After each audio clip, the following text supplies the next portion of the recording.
Hari Om, and welcome to all the Divine Atma Jyotis to today's Aparoksha Anubbhti contemplation. We've been contemplating based on talks by Sri Prabhu ji.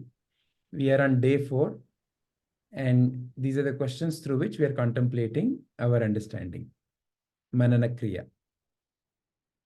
So today we will take up the question number 5.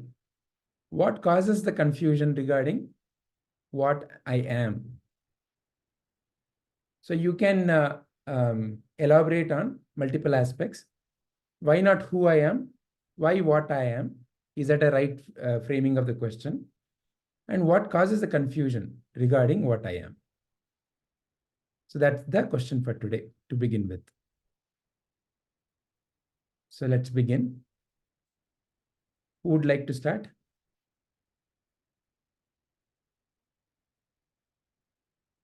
Shubhaji, would you like to start? Yes, sir. The confusion, all the confusion comes when I recognize myself with the body, and mind, and intellect. So that is where all the confusion starts. The ignorance that I am not pure consciousness, but this body is what causes all the confusion. What I think I am is something not aligning with what I am. So that is what is all the confusion. So avidya, which is the ignorance of the self, is once that avidya is removed, or once I realize I am this true self, or I am the pure consciousness, then all this confusion is removed. That's the brief. So yeah, you can elaborate also on the aspect of what really brings about that avidya. Any insights that you would like to share?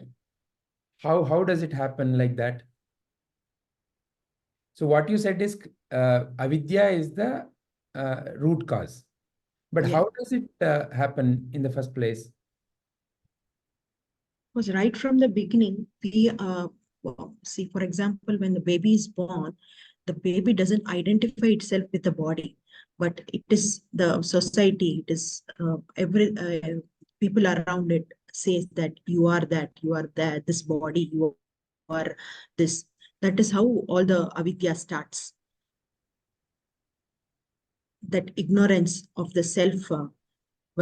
Whereas when the baby is born, it doesn't identify itself with the body. But even for a child like, say, as an example, Shankaracharya when he was young, or Krishna when he was young, people would have spoken in a similar way. Yeah, but they are beyond this thing, those two examples, no, sir.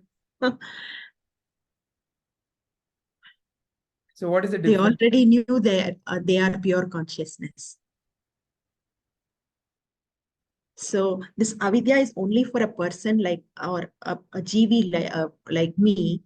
So this once a jivatma like me believes that I am the body, mind, intellect. That is when all the confusion starts, right?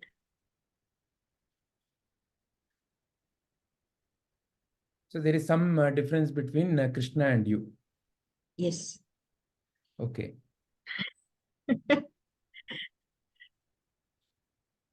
Because right. I think I am still the jivatma. I have not reached that stage of Paramatma. Okay.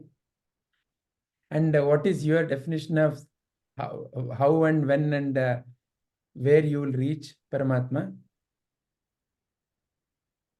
Sometimes I feel that I am reaching, but suddenly it goes back to zero. So it's work in progress. Yes. It's a constant work in progress. Okay. Yeah. Do you find any difference between framing the question as what I am versus who I am? I don't see any difference in that, because what I am and who I am doesn't matter for pure consciousness, right? When you ask the question as what I am versus who I am, Does it make a difference to you? No. All right. Personally, no. Okay. I would like to look at other people's opinion also. Because personally, I don't see any difference. Any difference there? Okay. Yeah. Excellent. Anything else, Shubhaji? Nothing, sir. Thank you. Thank you, Shubhaji. Ashwini ji?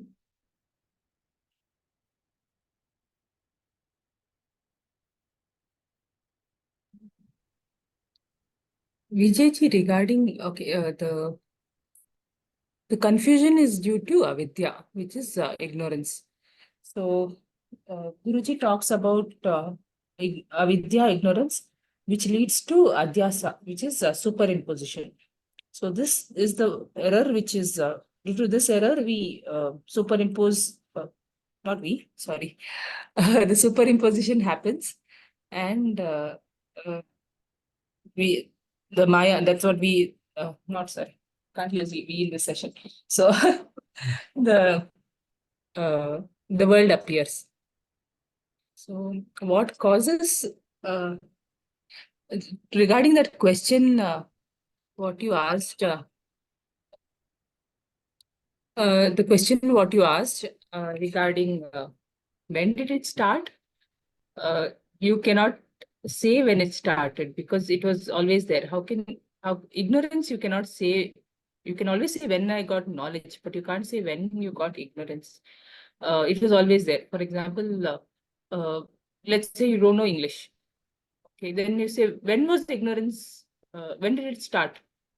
It was there. Only when you start learning, you say, okay, I have the knowledge. But when did the ignorance start? There is no start to it. So that's my understanding. Do you find a difference between asking what I am versus who I am?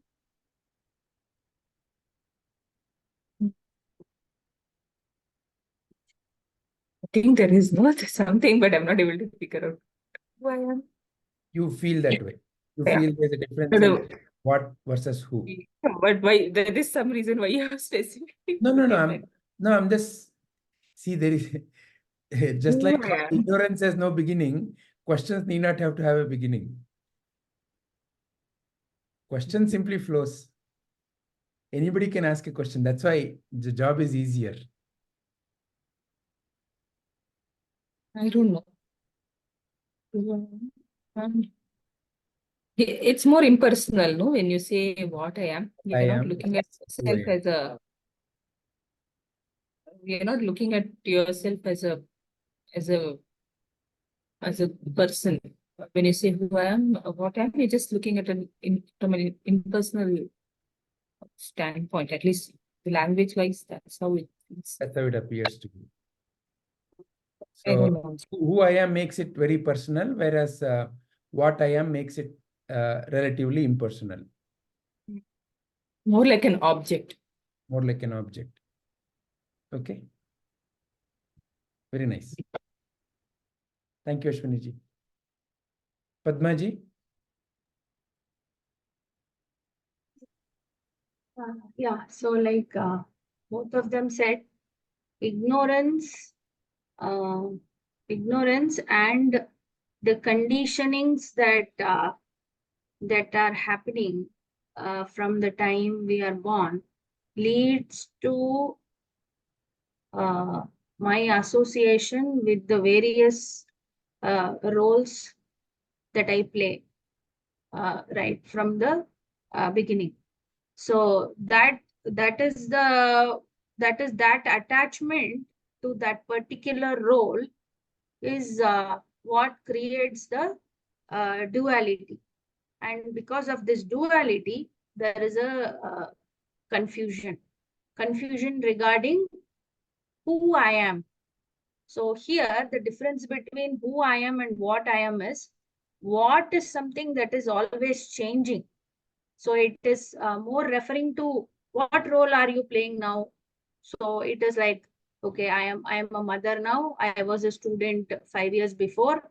I am also a wife now. These things keep changing. It is associating with the role, the what. So it is It is temporary and it is changing. Whereas when I say who I am, I think from Vedantic perspective, who I am is always a pointer to the one that is unchanging. It is not, for example, who I am can also be answered by the question can be answered by I am a wife or I am this thing. But I think from Vedantic perspective, this is the difference. Why, when you say what I am and who I am.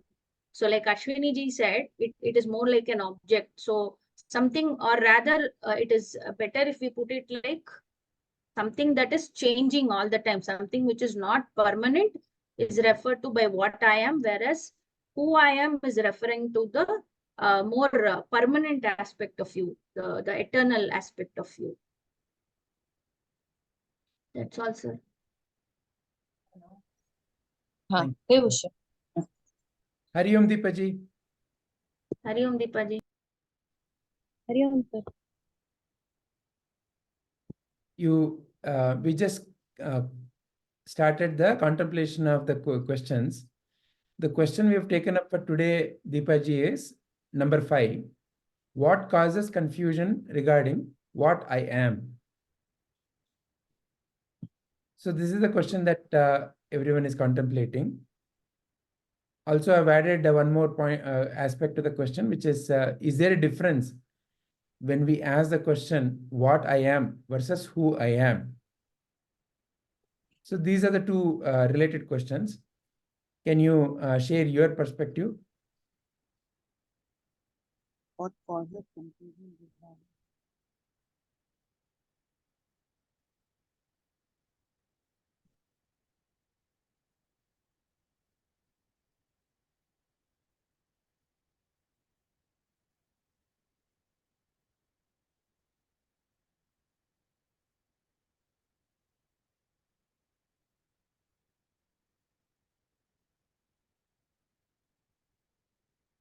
I think that I am this body, mind, and intellect, and the objects around me and the desires that arise in me to um, get that object, that creates a confusion because the desires in me make me think that I am this BMI, because the objects actually satisfy the needs of this BMI. So that makes me think that I am this BMI. So that itself is creating the confusion, and I keep thinking that I am the BMI.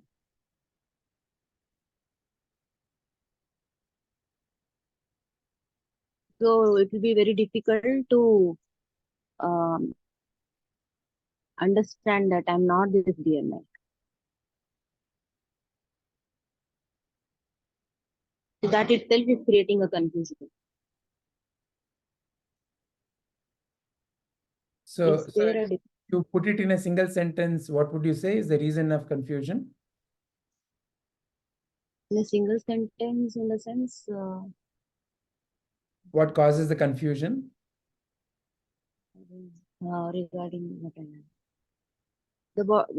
All the senses that which comes under the body, then the mind and intellect, these are creating the confusion regarding what I am. So it's the body and the mind that is creating the confusion. Yeah.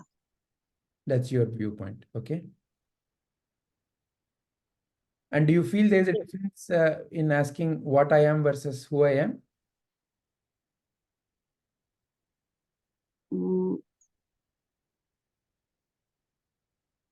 Yeah, yes, sir.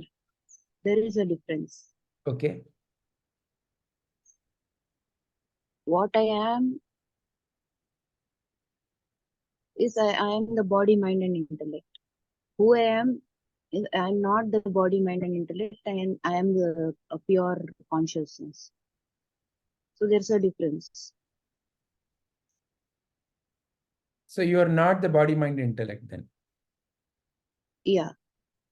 Then what the Who I- body, mind, intellect is made up of? Body, mind, and intellect is made up of the 5 elements. And to who those 5 elements belong?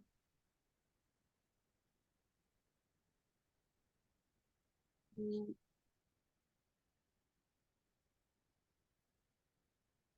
It belongs to the universe. And to who universe belongs?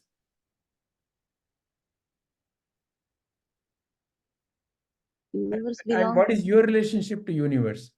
The one who is not the body, mind, intellect. What is your relationship to that universe? Universe belongs to the creator, and I am the part of the universe, the Brahman. So you are part of the universe. Yeah. And what are you made up of then? So if you say I am not the body, mind, intellect, what are you made up of?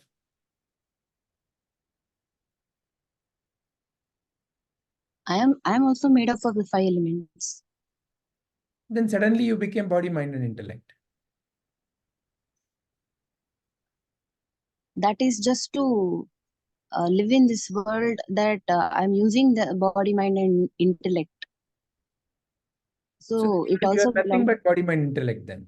If you are also made up of the same elements, then you are also like body, mind, intellect.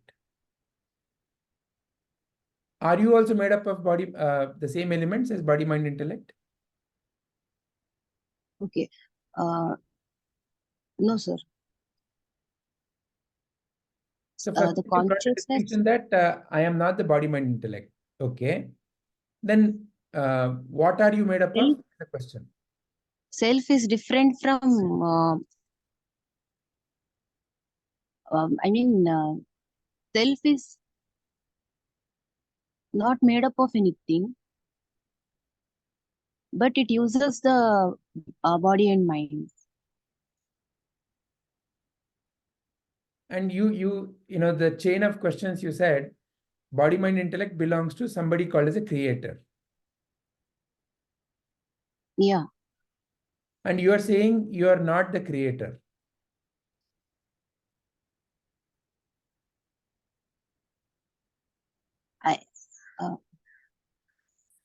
Creator in the sense Parabrahman, and I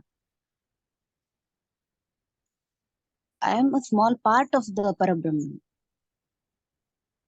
You identified yourself as not the body, mind, intellect. Then when I ask you, what are you? You said, I am the self, correct? No, who I am the self. Okay. And you said self is separate from the body, mind, intellect.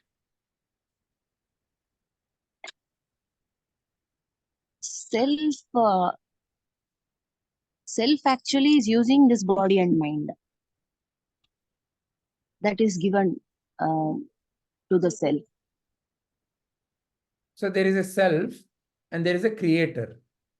The self has borrowed the body, mind, intellect from the creator in this way of thinking then.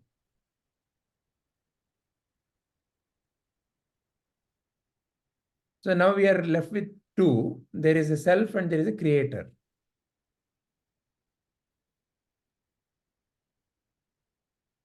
Yes, sir.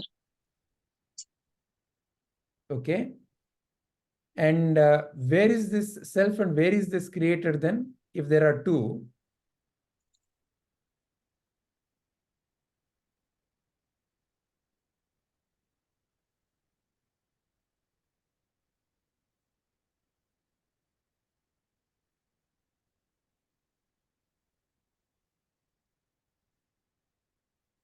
Self is in me, and Parabrahman is.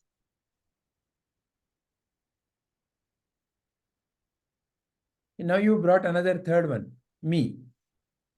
So there is something called me and there's something called self and there's something called creator.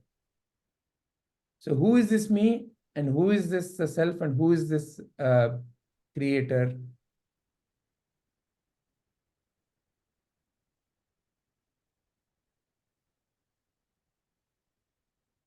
Sir, the statement Sarvam Kalvidam Brahma, that is, I mean, that says that I am the Brahman and I am everything that is there around me. But there is a creator. Who is that? In this, you now brought out 3 distinct entities. There is a me and there is a self and there is a creator. And between the me and the self, according to you, self is in me, right? So me is bigger than self. Self is in this body, and me, I'm using this me in the context of bodies. Okay, so then which is bigger, or which holds which? Me holds the self or self holds the me?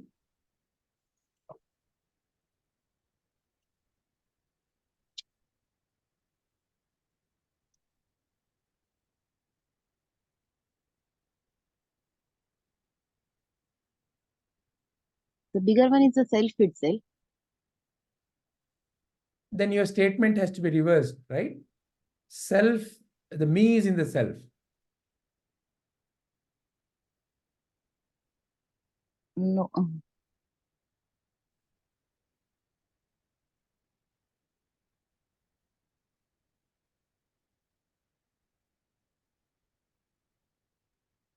You make it clear. Little bit of churumuri, is it? A lot of confusion, sir. I thought the question was to address what causes the confusion, but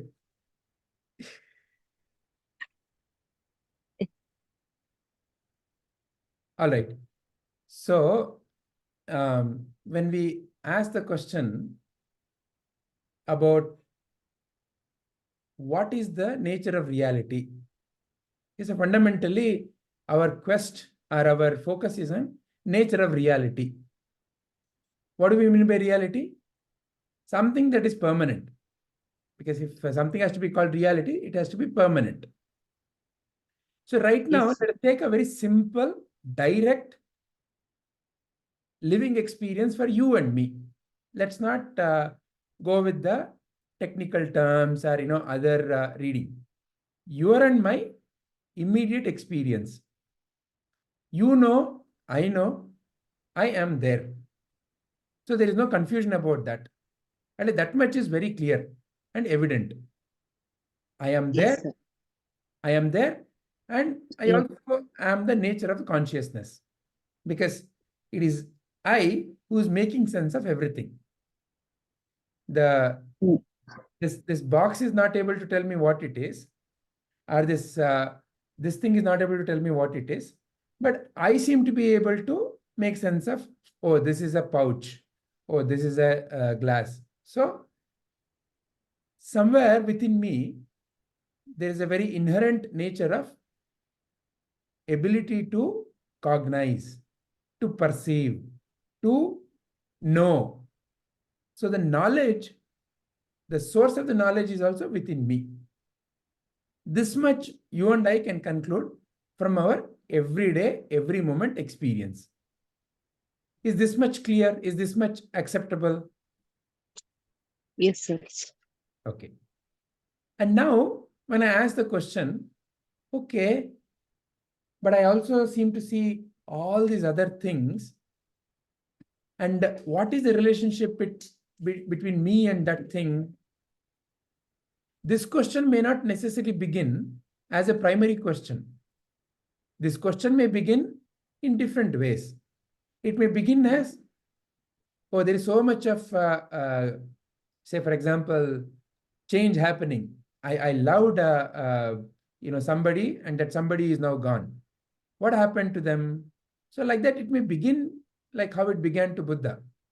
He saw a dying person and asked, okay, is this all life is about? So like that, how that question triggers could be depending upon, one's own individual impressions in the mind, could be a particular situation of life. But fundamentally, everybody wants to know the reality.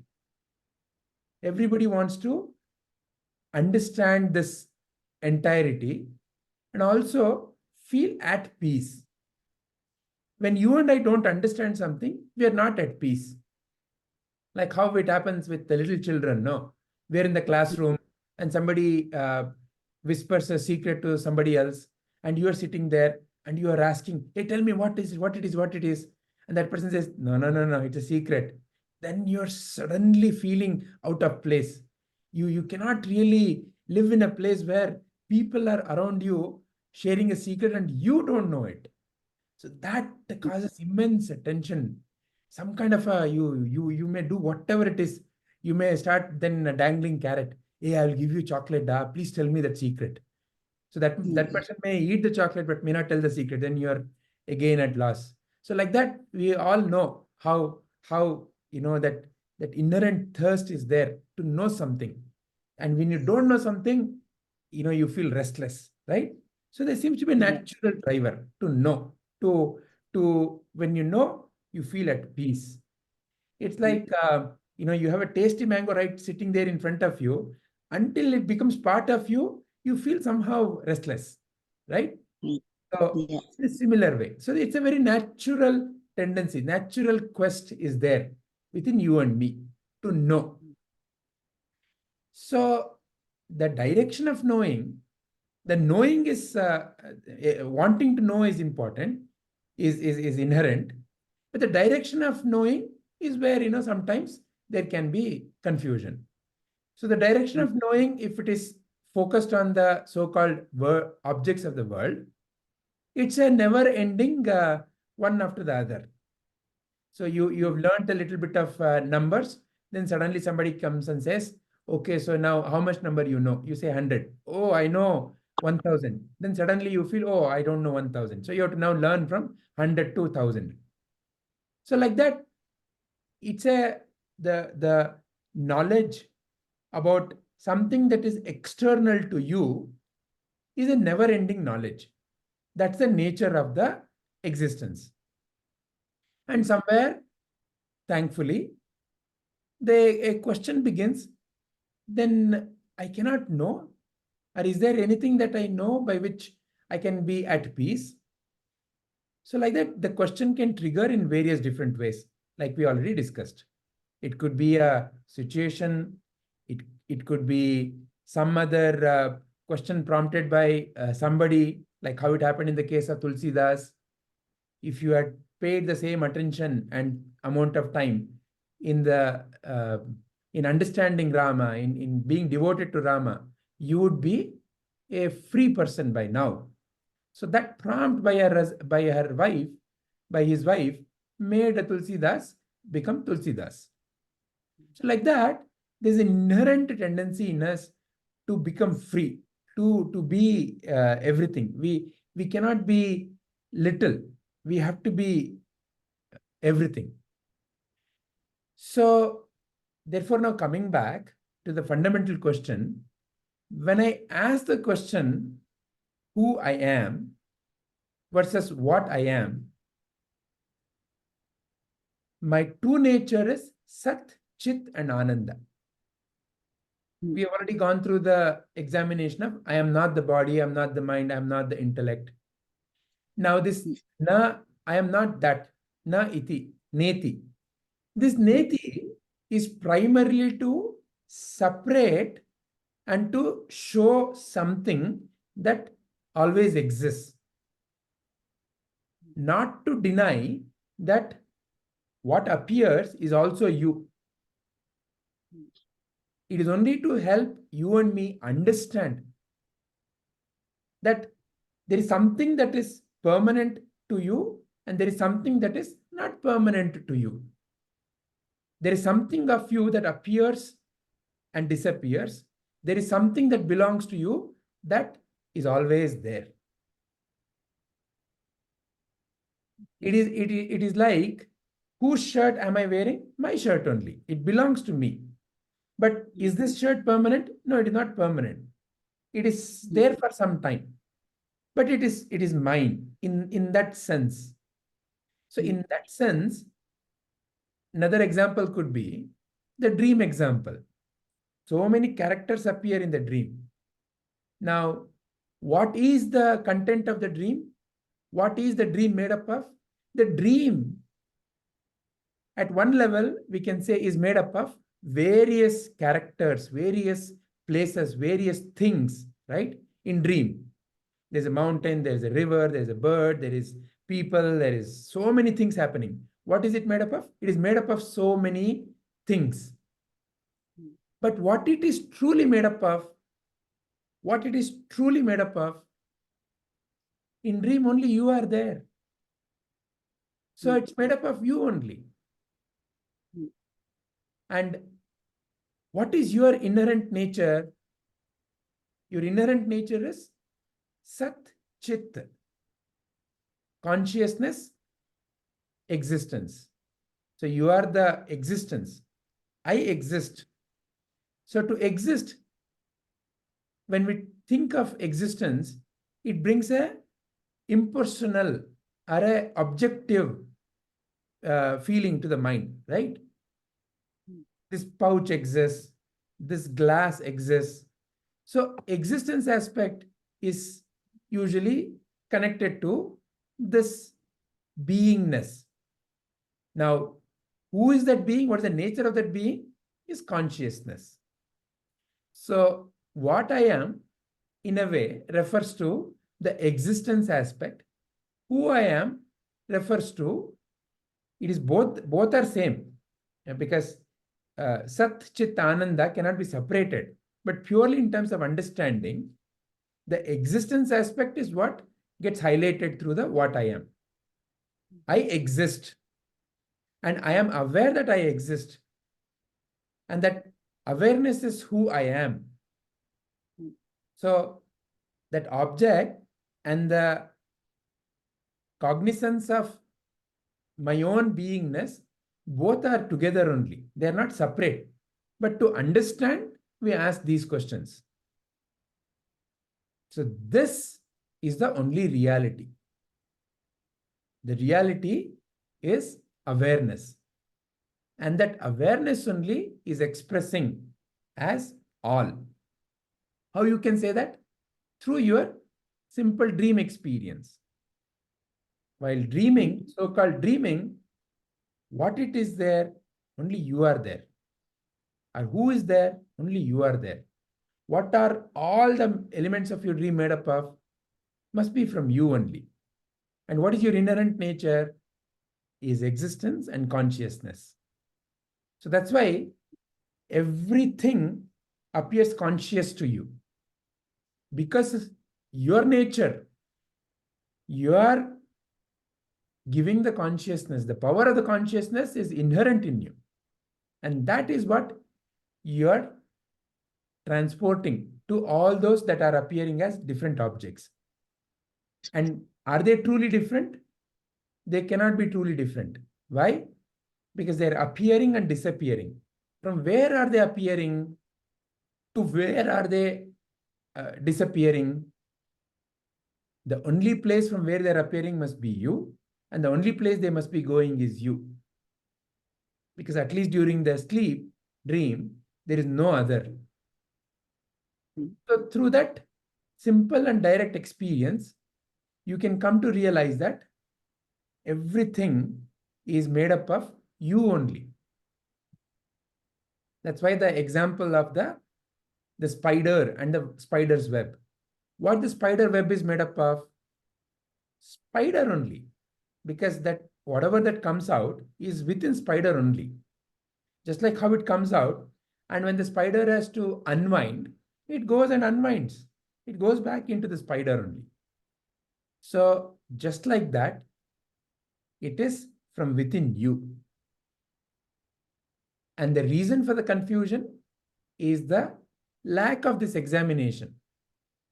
But the seed for the examination is inherent in everyone. Each one has the same seed. and that naturally drives. Maybe the direction of the seeking may be a little wavered.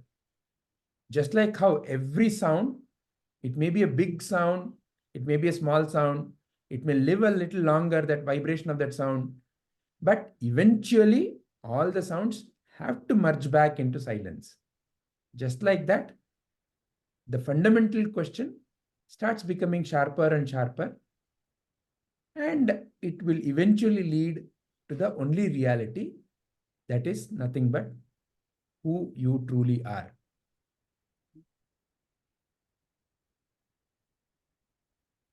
Is this bringing clarity? Is there any question or any other points? Deepaji? No, sir. But I was using this body. I'm not the body. I'm not this BMI to solve a few problems. I mean, day-to-day problems. Which is But okay. when you are It is okay. Because when we are in this plane of existence, so-called material existence, there are various situations. That is what the BMI is all about. There are different bodies, and there are different mental interpretations that happen because of the different bodies. What is the current moment? The current moment is nothing but in and around you, there are so many bodies, including your own body. And how do you think about it is what causes various kinds of mental patterns. So to know that I am not the whatever that is appearing in the mental plane is a good practice. It helps you to be free from and being able to see it, look at this from a third person viewpoint. See, when there is a problem of the neighbor, you are able to give a very good solution. Is it not? However, when it is your own problem, the mind gets muddled up. So in that sense, this way of looking at it as I am not this, oh, but I want a solution in this, and how do I bring about that change? So it's a good way of practically applying it. But realize that that is also you only.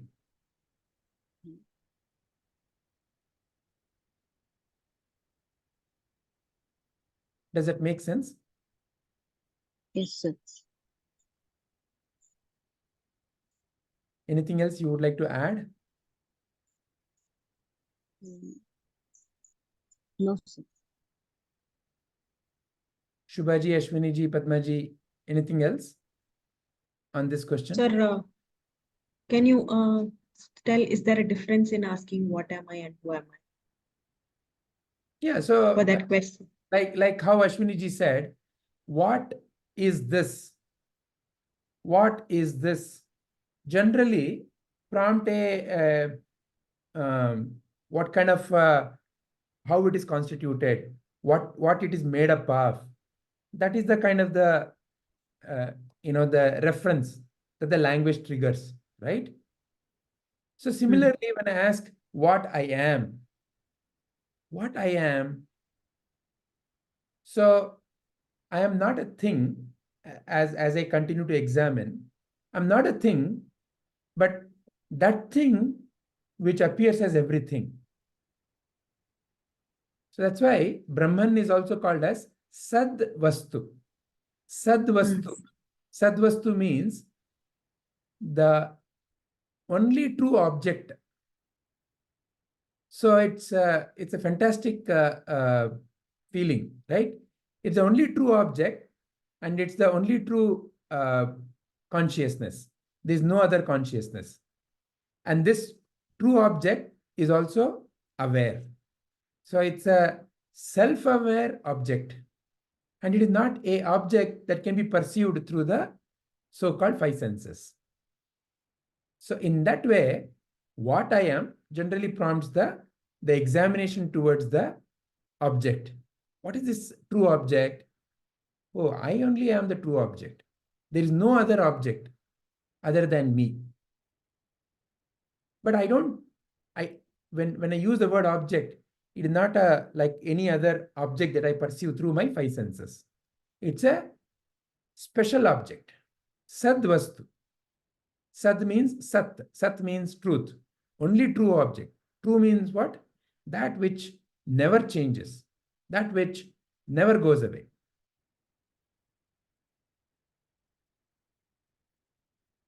So like Padmaji said, what is the changing and who is the unchanged? Can we take it that way in one sentence? With relationship to what? When I ask the what I am question? Yeah, what I am and who I am difference. Again, it depends upon, for example, one can give various interpretations of the roles that they're playing, right? Why are they saying, oh, I am mother, father, daughter, whatever, right? So that's what I am. Can be an interpretation. And why would they interpret it like that? Because maybe the inner clarity that I am not any of these has not yet emerged. Or even if it has emerged, for the sake of the conversation, it may be being said like that. So therefore, both these questions, what I am and who I am, depending upon the evolution, it can point to all the external roles that we are playing and the general science interpretation. Oh, I am made up of the bone, the muscles, the cells, and all that, right? And there is a brain, and in the brain there is something that functions that makes me think and all that. So like that, it can give a very pure, superficial understanding. Nothing wrong with that understanding, but that's superficial in the sense that it has not yet taken the next depth of understanding. And as one examines through the Vedantic view, one can realize that the same what I am, the same who I am, now has a much deeper layer to it. So at a surface level, I appear to be all these roles. I appear at a surface level, I appear to be various kinds of interactions that are happening in the world. At a much deeper level, I am that Sadvastu. And that Sadvastu is a conscious Sadvastu. And from there only, my power of consciousness, whoever says my power of consciousness, that me, that very thought of me is also coming from there only. And that me as a separate entity is not there. So all this clarity emerges when you start examining the same what I am and who I am question from the Vedantic viewpoint. And ultimately brings to the clarity that there is no separateness. There is no me and the other. Is this bringing clarity, Shubha? Yes. We can say that Ramana Maharshi's quote, no?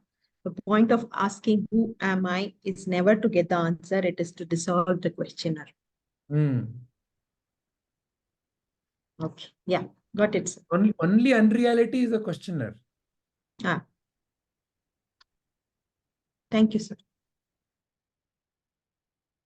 Anything else? Ashwini ji, Padma ji? No, sir. No, Vijay. Then shall we take up the next question? What is identity? How does it develop? Because our world, the world that we are living in, is very, very particular about identity. What is your identity? What is identity? How does it develop? And why is it an important question in Vedanta, in the study of the Vedanta? That's the question. Who would like to begin? Sir, I'll share. Okay, sure.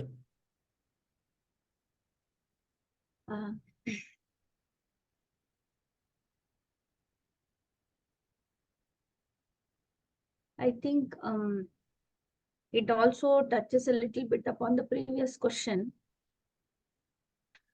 So there are considering that this is another another body that I have taken up, there are some vasanas that I bring from my previous births, and also the conditioning of the current what do you call the BMI that I'm having. When these conditionings that are given to me from childhood, whether it is societal, whether it is coming from my family, or from my own understanding of what I make of the surroundings and the situations that are coming to me, there is an identity that is forming with all the combinations of all this, the vasanas of the previous births, the current conditionings of the society, of the family, and what I make out of all the things that I am currently facing. I think it's a mixture of all that an identity is created, and this is also this identity is also created because of the things that I mentioned now is the reason for the not reason is the wrong word, is the okay, I'm not finding the right word for it. What is that you would like to express? Like it is what forms the core. However, it's not the essence. The essence is the ignorance. So what would you call these then? Okay, so the root and the symptoms. So So yeah, correct. You could call them as symptoms. Symptoms would be a better word. But the root itself is, or the essence itself is the ignorance, which is coming as a result of this, of the ignorance of who I truly am. That understanding is not there, which is giving rise to these symptoms, based on which I'm functioning as a particular role or with some particular identity. So these conditionings and all this and the ignorance is what is creating the identity within me, and this identity is who I really am, is established deep within, because of, again, it is coming with a practice. I am performing, I am functioning in this world, carrying these things, this root of ignorance and the things that are added on top of it. So because of which I'm functioning, and because of that, practicing to do it again and again is what is establishing a very strong identity. And I attach myself, or I hold myself to those identities rather than to who I truly am. So that is how it develops, sir. wonderful. Thank you, Padmaji. Who would like to go next? Ashwini ji, would you like to share your view?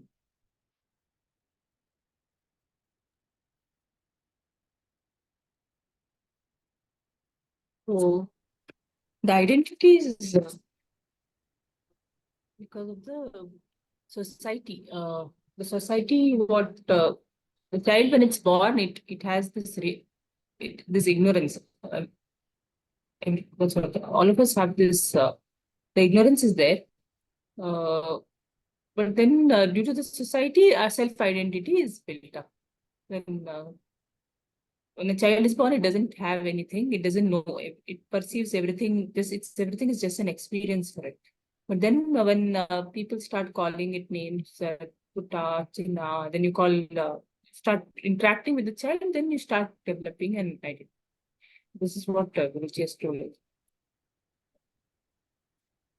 Wonderful. How does it work for you? It's a role. It's just a role. You interact and then you go back to the self. How does it develop? I think that's what, like Padma just says. It's the vasanas, you should say, but then for Dhyan, even that is not there. It's just an appearance. So just play the role, and that's So then is Atma Jyoti also an identity? Atma Jyoti is the self. It's always there.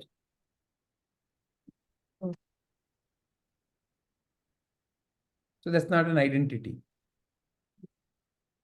So when I take up a role, like for now, I'm taking the role is I'm a student. So then you play that role.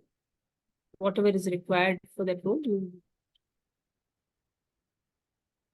Right. each moment, whatever But role you're playing. you also identify yourself as an Atma Jyoti Ashwini ji. Hmm. So that's an identity, right? Or is it not? It's not. Atma Jyoti is a different thing. It is a self, like it is a base on which others, like let's say one more level, if I go back, I'm a woman. So consciously, I don't have to think I'm a woman. It's there always. So then one more step prior to that, I'm an Atma Jyoti. You don't have to consciously know, or it's there as a background always. But then you just, a role comes, pops up, and then you again have to come back to the self. Would it have not made a difference, let's say, for example, instead of you being called Atma Jyoti, Ishvara Ashwini ji, if you were called as Ishvara Ashwini ji? Ishvara is the entire, okay, if you tell the technicality of the words there, Ishvara has a different, see, there is Brahman, and then there is Ishvara who takes care of everything, who makes sure he's more of the, he makes sure everything is working fine according to the rules. It is more of the power. The power, I would think of it as power, where the Ishvara makes the whole, takes care of everything, like is more of the working part of Brahman. Brahman is silent, he doesn't even know anything exists. But Ishvara is more of the working thing. So Atma Jyoti, where does Atma Jyoti fit in? But for me personally, Atma Jyoti, it makes more sense for the individual to know that they're an Atma Jyoti, so that I am the light. It gives you the feeling that I am part of the Jiva. I will know that I am part of the whole thing. Ishvara is more of a superset. It's like the whole thing taking care. But in a sense, yeah, it is the same. You are Ishvara also, you are Brahman also. But at a lower level, first you, at least for me, it makes more sense to know I am an Atma Jyoti. Then you will finally realize you are everything. You're even Ishvara, you're also Brahman. So you could as well have been given the identity of Brahman Ashwini ji. We are, no, all of us are, we don't know. So is Brahman also an identity then? It's not an identity. None of these Atma Jyoti and Brahman is an identity. Identity is like a, see, like I said, it's a small role which you play. It comes and goes. But Brahman is always there. So it's not an identity that I say I'm Brahman today and then I say, no, I'm not Brahman tomorrow. It's avidya which makes you think that, but you're always that. Like I said, if I'm a woman, I'm always a woman. If somebody says something, okay, let's say a drunkard, okay, he drank something, then he forgets he's a man. But he forgets it, but it doesn't mean that he's not a man. He's always a man. Just one momentary, he may forget he's a man.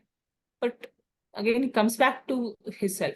So similarly, we are all Brahman. Always, it's not an identity. It's always Brahman. But an identity comes up saying, okay, I'm a woman, I'm a wife, I'm a mother, I'm a daughter.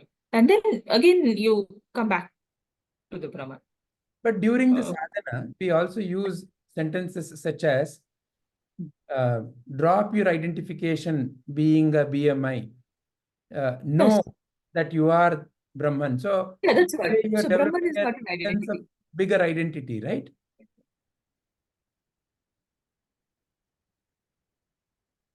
From a No, small but identity. then it's not an identity. But you are no, but then it's like you're saying it's like a stick used for stirring and then burning the fire, and then finally the stick itself dissolves. But Brahman is not. But it begins, No, Atma technically Jyoti, the word I'm saying. Atma Jyoti Technically, also begins in an identification. No, Hmm. there's an identification process. Who am I? I am Vijay. Now, no, wait. You're not Vijay, you're Atma Jyoti. Oh, what is Atma Jyoti? Oh, now instead of a small thing called as this body, there is a, oh, I am light. So there's still an identification, is it not? Initially that's what you tell them. Initially you need a pointer, right? You need something to hold on to. So first you give a pointer to it and saying that you are Atma Jyoti. And then once you realized that it's given as an identity. Later, once you start realizing, you realize that I am that. I'm not. That is not a role. It's not limited to something. It is. I am that. But initially, yes. First, you'll have to teach that you are Atma Jyoti. Then, as it starts sinking in, you start realizing it is not just an identity. Very nice. Let's say, for example, the screen, you're showing something on the screen. First, you show something on the screen, a point maybe. Then once you realize the screen is there, then you are that. You are the whole thing. But initially, you need something to point to that. Thank you very much. Hari Om. Deepa ji? Yes, sir.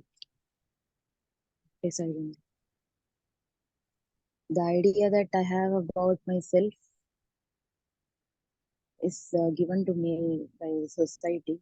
That itself is the identity.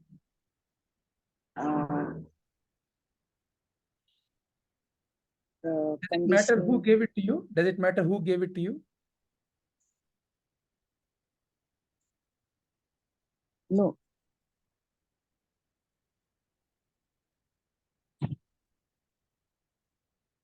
As a child, I was just experiencing. I didn't know anything, and I was ignorant. But as I grew,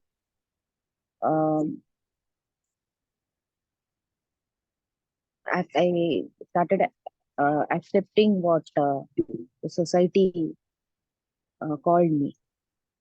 So that is how I developed the idea about myself. That became my identity.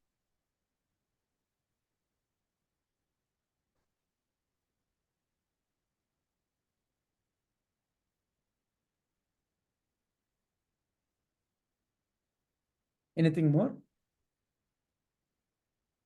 Mm,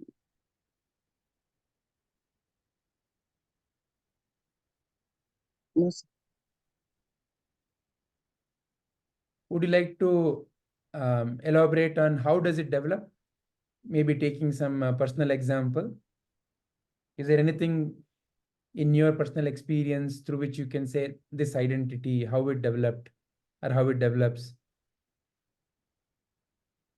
Before getting married, I was just a daughter, sister, a friend to somebody. But after I got married, I am the wife, I am the mother, I am a daughter-in-law. So these are all the ideas that have developed in me. And people actually started introducing me to somebody else, saying that this is my wife, this is my daughter-in-law, and all. So that is how this identity has developed. And what is your view on Atma Jyoti? Is Atma Jyoti an identity? Everyone is Atma Jyoti. So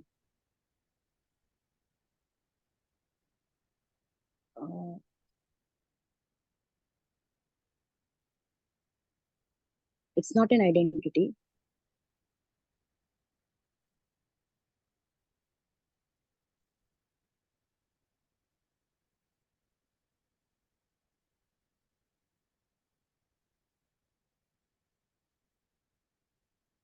When we say we are humans, is that an identity, sir? What do you feel?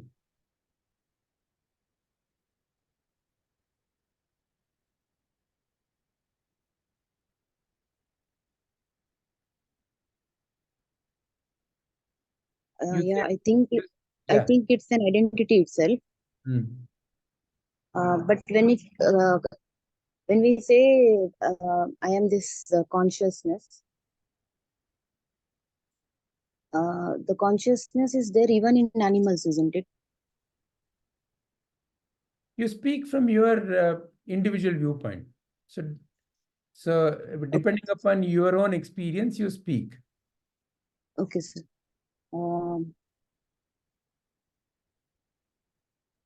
So when I say I am a human being, that is also an identity. And when I say I'm a soul, uh, yeah, again, it's an identity itself.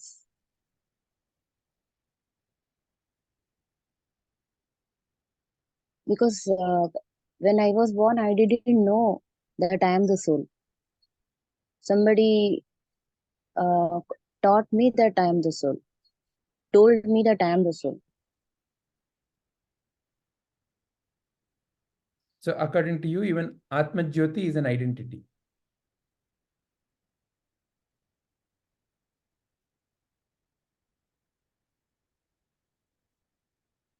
But when I'm living, when I'm uh, able to experience myself as a soul, it doesn't become my identity, sir. I am that.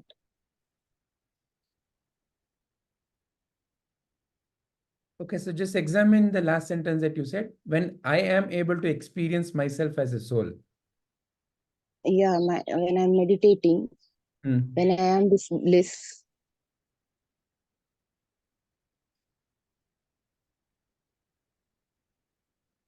I can't call myself as an identity.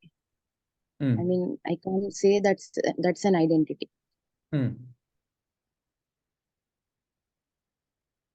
Everything else is unreal, but that is the only reality which will be there with me always. So everything else is unreal. So since that is there with me all the time, that cannot be my identity. Hmm. What is there with you always?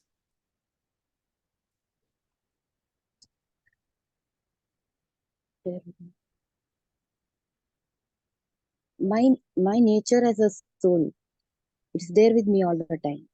Even when I'm sleeping, when I'm dreaming, when I'm awake. And what is your nature as a soul or as Atman? To be blissful.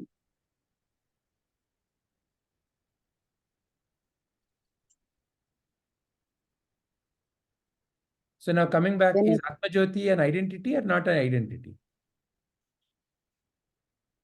no, not an identity. Not an identity. No, not an identity. All right. Anything else you would like to say?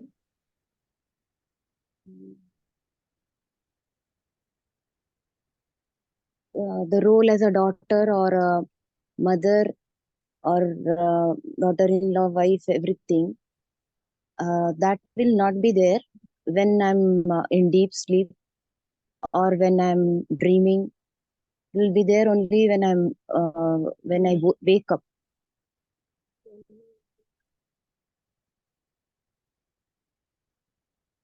Atma Jyoti, the identity which this thing, the Atma Jyoti that we think of, it is there with me all the time.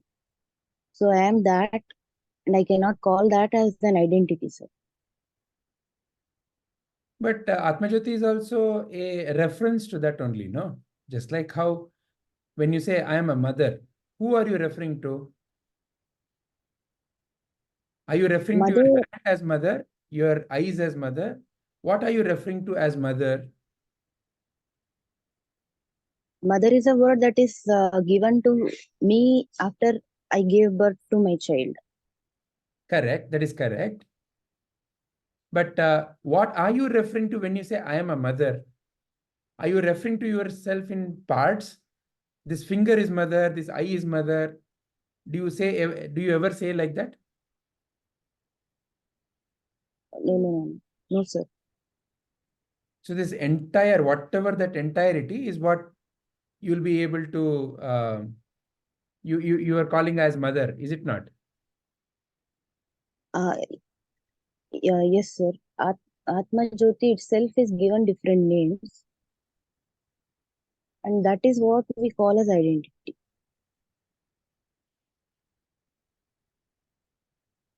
So it's a master identity.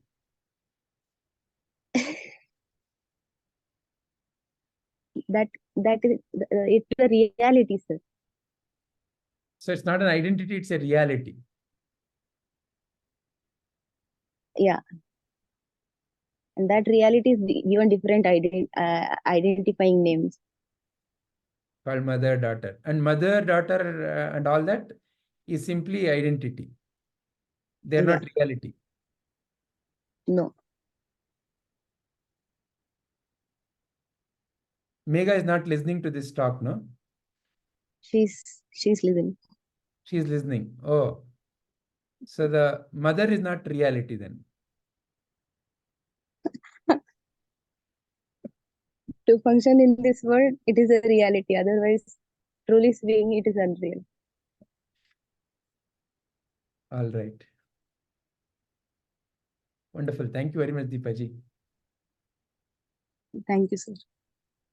Shubhaji? Yes, sir.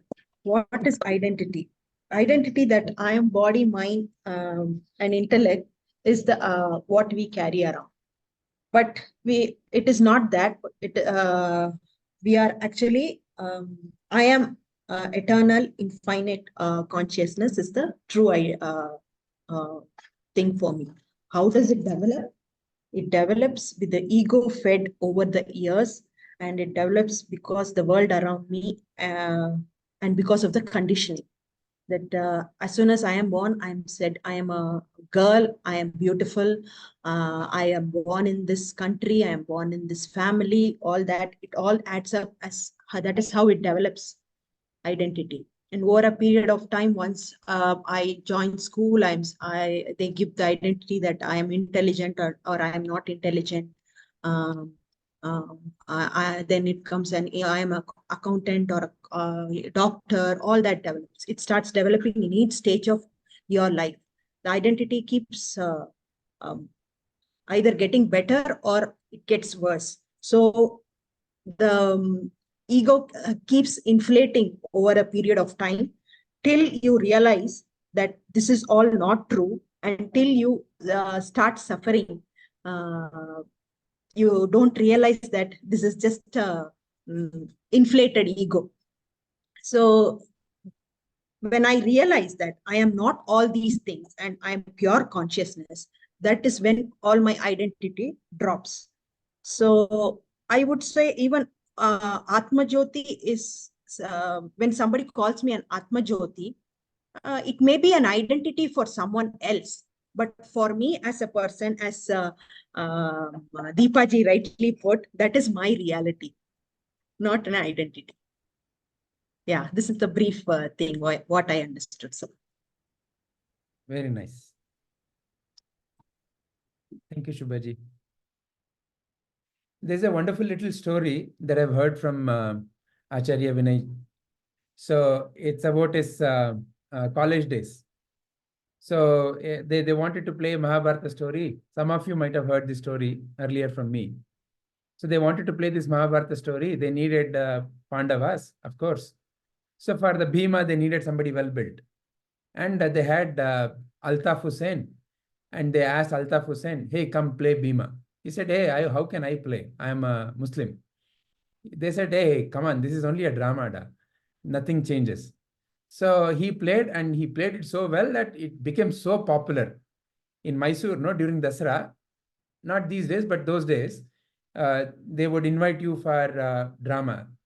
And weeks and weeks, everybody in their locality will organize various dramas, and people will come and do. When I was growing up, I remember during these times, no, there would be a Sadarame drama, and it would be an overnight drama. It would start somewhere around 9 o'clock, go on till about 4 o'clock. So like that, there used to be drama shows for weeks together. And, we would always compare, the drama in one place to be better in other place, depending upon how wonderfully it was set up, so on and so forth. But anyway, coming back to the story. So Altaf as Bhima became so popular that, they would invite him to play the role of Bhima. He was given so many awards and everything. So many years passed, and one day Guruji received a call, and on the other side it was a wife of Altaf Hussain. She said, something has happened to Altaf, please come and help. So he rushed. What happened? What happened? When he looked at him, he was hale and healthy and very as usual. He said, no, look at how, this is his check from his, he used to work in Ideal Java. They used to manufacture all these bikes back then in Mysore. So look, how he has signed his check. It was signed as Bhima. So then she started crying. Now everywhere he signs himself as Bhima. So the thing is, this story, though it may sound very funny, this is your story, my story. You and I are truly like this water. The container we fill the water to, we say, oh, this is a glass of water. Oh, this is a bowl of water. Oh, this is a pond of water. This is an ocean of water. So water can take any shape and form. It is not limited. But we identify with this as a glass. So like that, you truly, in reality, is this nameless, formless, identityless, complete consciousness. However, depending upon the drama role that you're playing, you can, like water, take any role. But when that clarity is not there, that role play becomes a misery of the world, misery of the life. The lack of understanding that I've taken a limited role and it's only for the time being. My essential nature is water, but I am identifying myself as a glass. When that clarity is not there, then whatever the name with which I refer to this, glass, pond, ocean, whatever it may be, however large it may be, it is still a limitation. Ocean, though it is much bigger, much bigger than this, it is still limited because there are other things other than ocean also, is it not? So like that, whatever the identity one takes, it still provides or it has certain boundaries.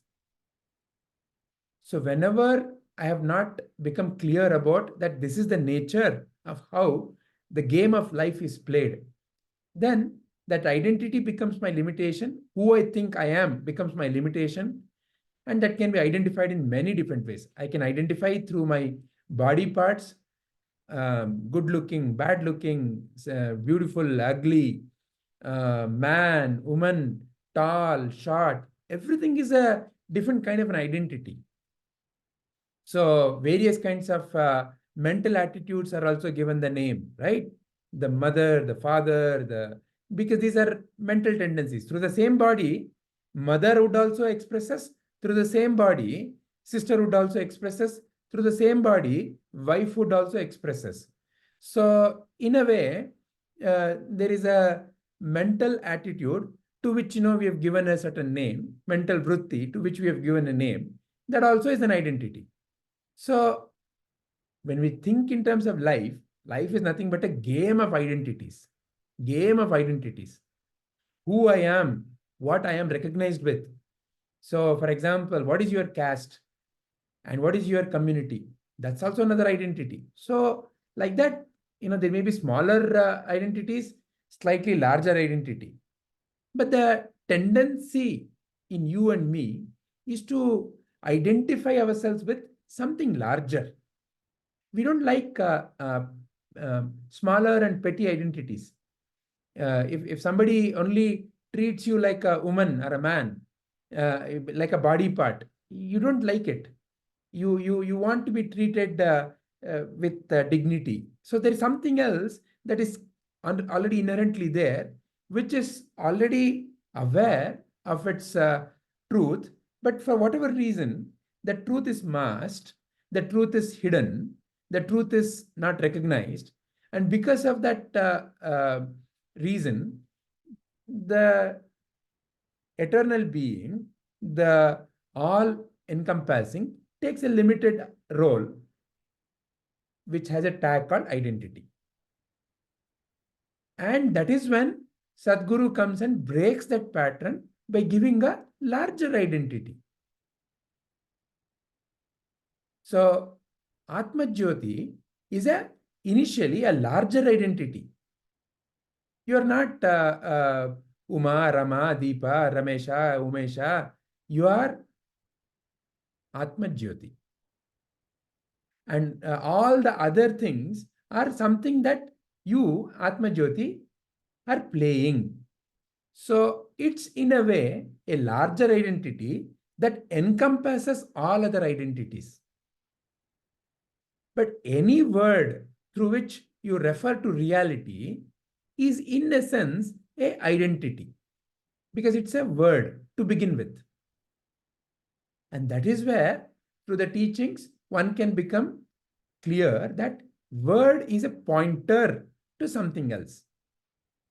And what the word is pointing to is recognized, then is the reality. Then it becomes a reality. In that sense, every identity is a pointer to the reality only. Who is the mother? Who is playing the role of a mother? Who is playing the role of an Indian? Who is playing Bhima? Altaf only. Who's the sister and various other roles? Who's the Atma Jyoti? All are you only. So in that sense, when the clarity sets in, every identity is a pointer to reality only. So identity fundamentally, therefore, is a pointer. And when the pointer is a body, mind, intellect, limited pointer, it may not set the mind free. It may not bring the clarity about the reality. So therefore, Sadhguru employs a larger identity. So, for example, Atma Jyoti is a larger identity. Vishwamanava is a larger identity. Vishwa means what? All that you can see during your waking hours. Vishwamanava. I am not only a Mysoreiga, Bangaloriga, Chennaiite. I am, so that's where I am an Indian, is an identity with which you are able to function in this country better, is it not? And that's what Modi ji strives for, to build an identity called I am an Indian, rather than restricting yourself to your particular place or your particular religion. When you are a Bharatiya, you have a much larger identity. So like that, Sadhguru gives you the largest possible identity to begin with as a sadhana. And as you all rightly said, as one gets established in that, the pointer aspect of that identity is recognized, and what it is pointing to, that is the only reality. So any identity can be a pointer to reality. Hari Om. Any questions or any additional points? No, sir. No, sir. All right. Deepaji, Shall we end it then? Yes. Thank you all. Thank you very much. Hari Om.